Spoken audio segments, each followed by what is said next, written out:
ఒక ఆలయం, ఒక పురాణం, ఒక అద్భుతం. వేల సంవత్సరాల చరిత్రను తన గర్భంలో దాచుకున్న ఒక మహాక్షేత్రం. భూమి తత్వానికి ప్రతీకగా నిలిచిన పంచభూత క్షేత్రాలలో ఒకటి. పార్వతీదేవి స్వయంగా ఇసుకతో శివలింగాన్ని రూపొందించి తపస్సు చేసిన పవిత్ర స్థలం. 3500 సంవత్సరాల పురాతన మామిడి చెట్టు నేటికీ జీవించి ఉందని విశ్వసించే ఆలయం.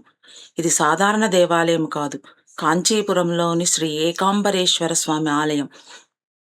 ఈ ఆలయంలోని రహస్యాలు, చరిత్ర, శిల్పకళ ప్రపంచానికి అంతగా తెలియని విశేషాలు, అలాగే ఈ ఆలయానికి ఎలా చేరుకోవాలో ఈ వీడియోలో తెలుసుకుందాం. నేను మీ విజయ ప్రతికంఠం. మీరు చూస్తుంది మన పరివార్ యాత్ర. మీరు చూస్తున్నది సాధారణమైన గోపురం కాదు, దక్షిణ భారతదేశంలోని అత్యంత వైభవమైన రాజగోపురాల్లో ఒకటి. సుమారు 192 అడుగులు, 59 మీటర్ల ఎత్తుతో ఆకాశాన్ని తాకేలా నిలిచిన ఈ మహారాజగోపురం 11 అంతస్తులతో భక్తులను ఆశ్చర్యానికి గురి చేస్తుంది. ఈ అద్భుత నిర్మాణాన్ని విజయనగర సామ్రాజ్య చక్రవర్తి శ్రీ కృష్ణదేవరాయ కాలంలో నిర్మించబడింది. ద్రావిడ శిల్పకళకు ఇది ఒక అద్భుత నిదర్శనం. గోపురంపై చెక్కబడిన అనేక దేవతా విగ్రహాలు, పురాణ ఘట్టాలు, శిల్పాలు వేల ఏళ్ల భారతీయ సంస్కృతి, ఆధ్యాత్మికతను ప్రతిబింబిస్తాయి. ఈ గోపురాన్ని మొదటిసారి చూసే ప్రతి భక్తుడికి ఒక అద్భుతమైన అనుభూతి కలుగుతుంది. ఆలయంలో అడుగు పెట్టే ముందు నుంచే ఇది భక్తిలో ముంచెత్తుతుంది. ఇటీవల ఈ రాజగోపురానికి 2024లో మహాకుంభాభిషేకం చేశారు.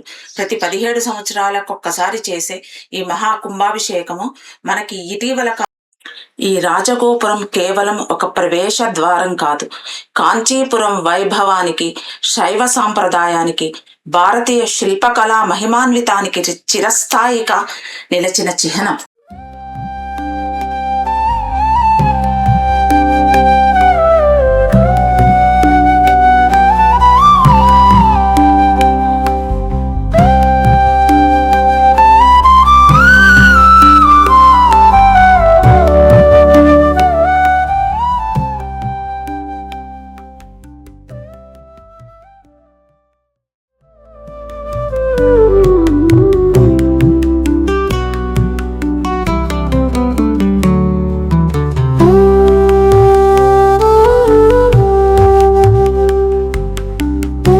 ఆలయం దాదాపు 22 ఎకరాల విస్తీర్ణములో 5 ప్రాంగణాలతో నిర్మించబడింది.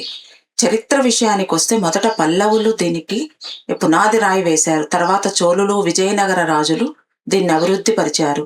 ఇది 2వ ప్రాంగణం. మొదటి ప్రాంగణం 4 రాజగోపురాలతోటి బాహ్య ఆవరణలో ఖాళీ స్థలముతోటి మనకు ఉత్సవాలు నిర్వహించుకోవటానికి అనుకూలంగా ఉంటుంది. ఇది 2వ ప్రాంగణం. ఈ 2వ ప్రాంగణంలో నందీశ్వరుడు, ఉప ఆలయాలు, కోనేరుతో ఉంటుంది.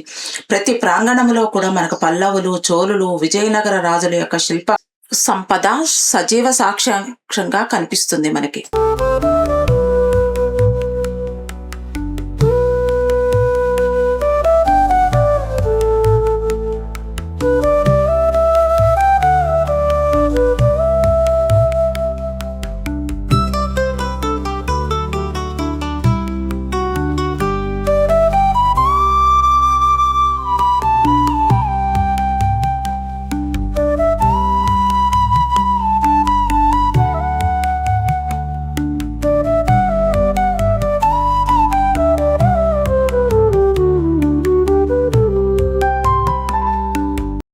ఇంకా ఈ దేవాలయంలో మరొక ప్రత్యేకత ఉంది.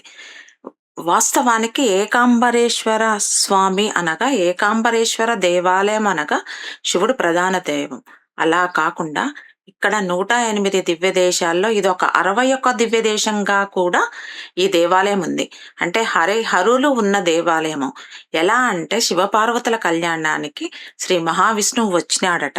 అందువల్ల ఆ స్వామి ఇక్కడ ఉండిపోవటం వల్ల ఇక్కడ ఆయన దివ్య దేశంగా కూడా ఈ దేవాలయంలో మనం కొలుస్తూ ఉన్నాము.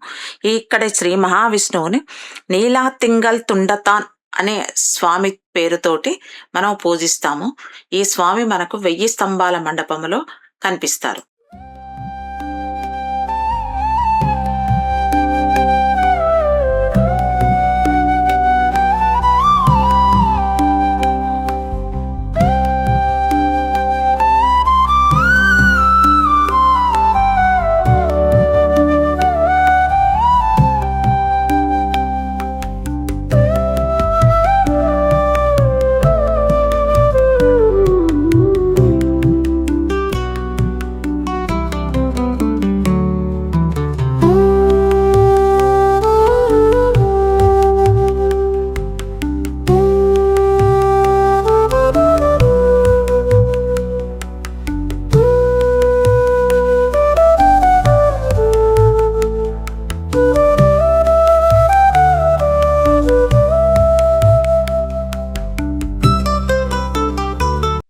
ఇప్పుడు మనం వెళుతున్నది 1000 స్తంభాల మండపం అండి. దీనిని మూడవ ప్రాంగణం అని కూడా అంటారు. 3000 సంవత్సరాల నాటి మామిడి చెట్టు. దీని యొక్క ఇంకొక కాండ భాగము ఒక అద్దాల పెట్టెలో భద్రపరిచారు. ఈ 1000 స్తంభాల మండపము ఈ గర్భాలయము చుట్టూ ఆవరించి ఉందండి. ఖచ్చితంగా 1000 స్తంభాలుంటాయి. ఒక స్తంభాన్ని పోలి ఇంకొక స్తంభం ఉండదు. ఏ స్తంభం ప్రత్యేకత ఆ స్తంభానికే ఉంటుంది. ఇంకా ఈ 1000 స్తంభాల ఆలయంలో మనము వచ్చేసి విష్ణుమూర్తిని చూస్తాము, సహస్రలింగాన్ని చూస్తాము, 1008 శివలింగాలను చూస్తాము, నయనాలని చూస్తాము. తర్వాత మనకి గర్భాలయంలో మనకి షూట్ చేయనీయలేదండి. 1000 స్తంభాల గుడి వరకు మనము షూట్ చేశాము కాబట్టి ఈ వీడియోలో మనం చూపిస్తాము.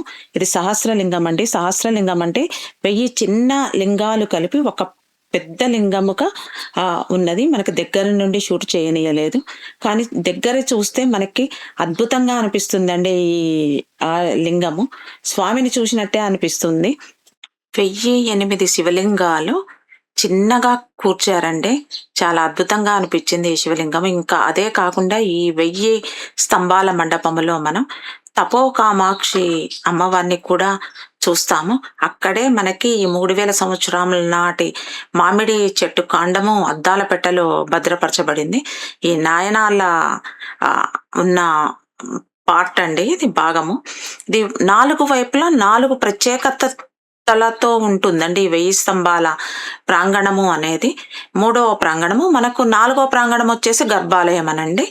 ఇక్కడ నీలతింగల్ స్వామి గారు కనిపిస్తారు. అక్కడ కూడా మన దగ్గర వరకు మనని వీడియో చేయనీయలేదు, దూరం నుంచే తీసాము. ఇవన్నీ కూడా మనకు 1000 స్తంభాల మండపంలో కనిపిస్తాయండి. ఈ 1000 స్తంభాల మండపము అనేది విజయనగర రాజుల యొక్క శిల్ప కౌశలానికి సజీవ సాక్ష్యం అండి. అసలు ఎంతసేపు చూసినా తనివి తీరదు. ప్రతి స్తంభాన్ని మనం అలా చూస్తూ ఉండిపో. ఇక స్థల పురాణం విషయానికి వస్తే, ఒకప్పుడు శివపార్వతులు కైలాసములో పాచికలాడుకుంటూ ఉండగా ఆ ఆటలో శివుడు ఓడిపోగా పార్వతి ఎగతాళి చేసిందట. అందుకు శివునికి కోపం వచ్చి కురూపివి కమ్మని పార్వతిని శపించాడట. అప్పుడు పార్వతి తన తప్పు తెలుసుకొని భర్తను ప్రార్థించగా ఆయన జాలిపడి శాప నివారణ మార్గం చెప్పాడట. ఆ ప్రకారం పార్వతీదేవి ఈ భూలోకములో ఒకే ఒక పండు మాత్రమే కాచే ఒక మామిడి చెట్టు క్రింద కూర్చొని మట్టితో శివలింగాన్ని చేసి పూజించటం ప్రారంభించిందట. శివుడు పార్వతిని పరీక్షించదలిచి తన జటాజూటములోంచి గంగను అమిత వేగంగా పారేటట్టు జారవిడిచాడట.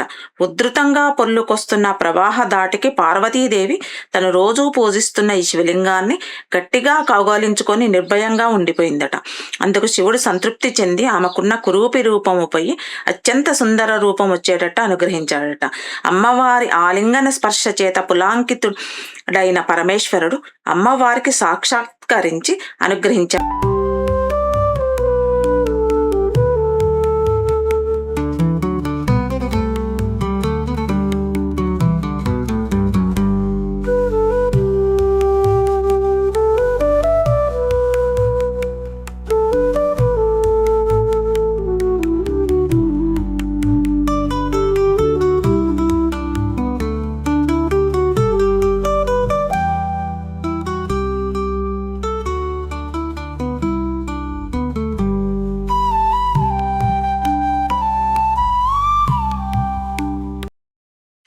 గర్భాలయంలో ఉన్న శివలింగము మన పృథ్వీలింగము కాబట్టి, మట్టితో చేసిన శివలింగం కాబట్టి దానికి అభిషేకాలు చేయరండి. దాని పక్కనే ఉన్న రాతి శివలింగానికి అభిషేకాలు చేస్తారు. సంవత్సరానికి ఒక్కసారి మల్లెపూల తైలముతో అభిషేకం చేస్తారట. ఈ ప్రాంగణం వచ్చేసి అమ్మవారు పూజించిన ప్రాంగణం అండి. పాత మామిడి చెట్టు స్థానంలో కొత్త చెట్టుని ఇక్కడ దేవస్థానం వారు నాటారు. ఇక్కడ మనకి శివపార్వతులు కుమారస్వామిని ఒళ్ళో కూర్చోబెట్టుకొని కనిపిస్తారండి. ఇక్కడ వివాహం సమస్యలు ఉన్నా లేక పిల్లల సమస్యలు ఉన్నా, మనకి పిల్లలు కలగకపోయినా ఇక్కడ ఏకాంబరేశ్వరుని పూజించటం వల్ల, ఇక్కడ ప్రత్యేక పూజలు చేయించుకోవటం వల్ల అవన్నీ నివారణ అవుతాయని చెప్పారు.